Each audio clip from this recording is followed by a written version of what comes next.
What's up, team? Sean from Rest to Live here. It's been a little bit since we've done an update on the 100K options challenge where we're selling calls and puts, primarily puts, to earn premium to add up to about 100K.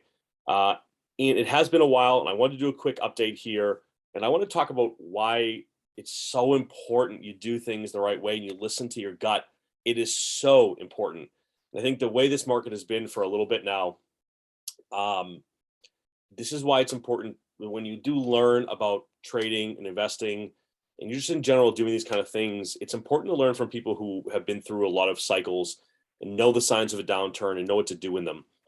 So I'm going to share my screen and we're going to jump right into this thing. I don't want to waste any time here. So bear with me for 1 second while I do that. So look, here's the deal, right? Going back a few weeks ago, I basically said, look, I'm not making any trades right now. Things don't feel right in the market. I can't get a feel for volatility. I can't get a feel for where things are going.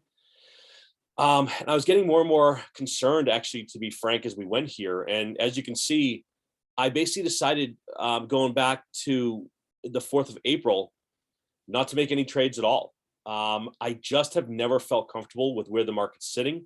I have not liked the way it's looked to me. And the number one thing in this game, hands down, without a doubt, is preservation of capital and risk management and mitigation. Those are the most important things.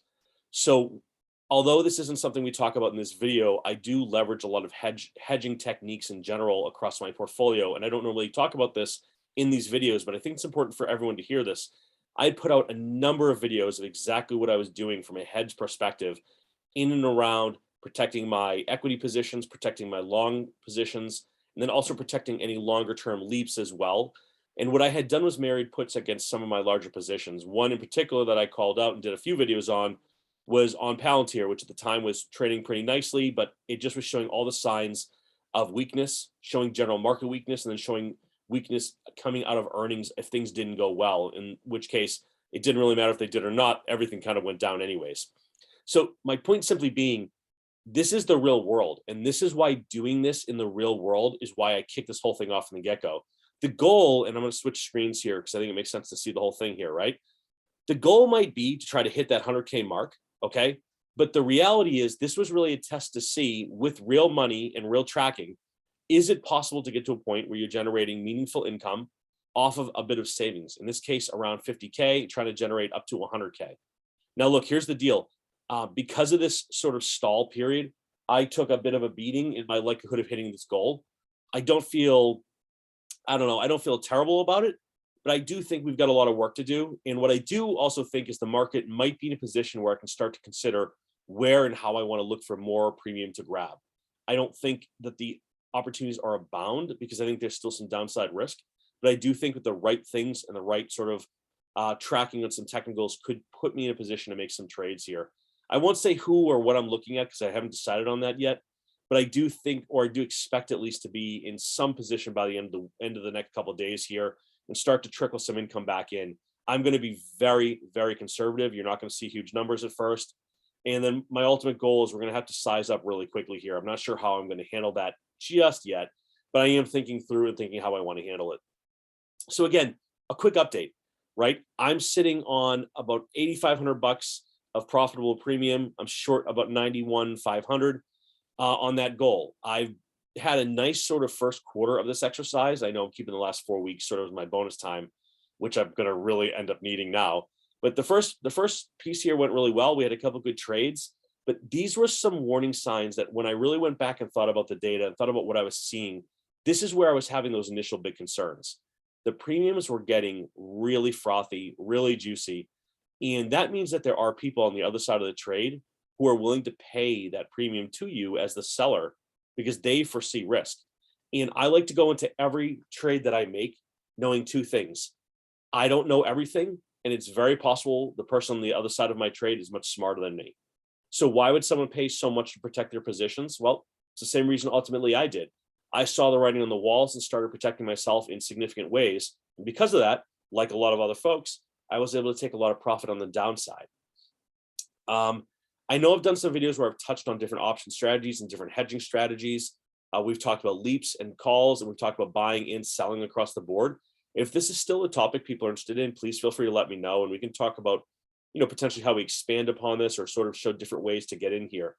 But one thing I want to call it as well is things are very expensive right now too. So making the right call and understanding how it's going to feed into your profitable approach here is very important.